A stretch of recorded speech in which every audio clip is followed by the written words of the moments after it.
My name is Roy Matthews. I'm the general manager here, the Vinyl Factory. We make vinyl records, and really we're the follow-on of EMI, who made records here since 1907. I joined EMI in the 50s. Vinyl at that time had just about displaced the old shellac records, and of course the whole thing was accelerated by the new pop generations. During the 70s there was a well-known, famous and iconic album almost every week. I've seen the vinyl industry through its peak in the 70s, through the beginning of its demise as CD appeared in the early 80s. And I thought it had died, but it had continued at a very, very low level through the 90s and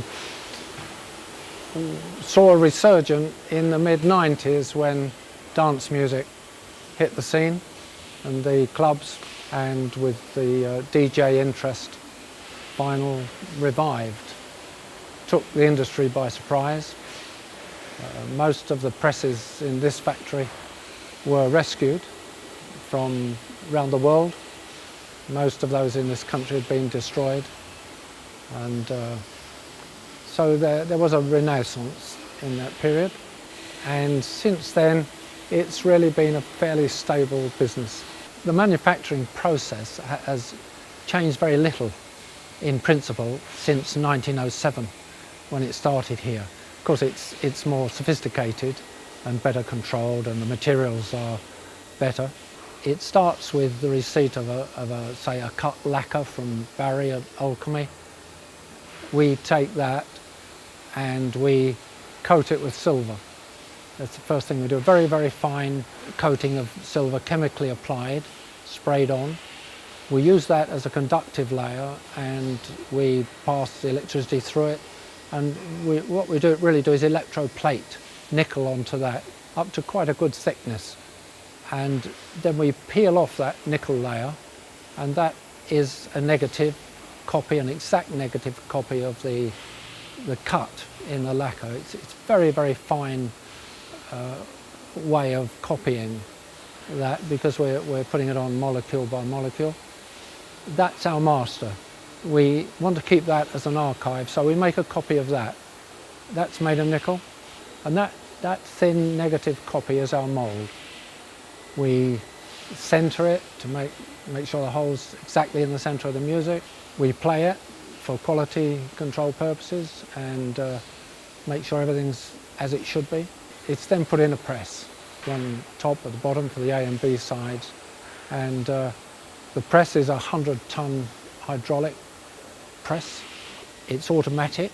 The material's injected at one end by an extruder.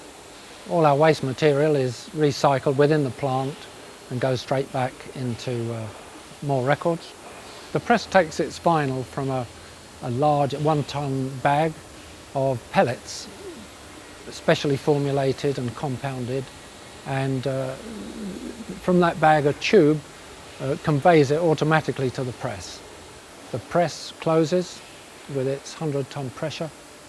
It's been preheated by steam, and as soon as the record is squeezed and formed, cold water replaces the steam under high pressure and cools the record. So we've got a complete pressed record.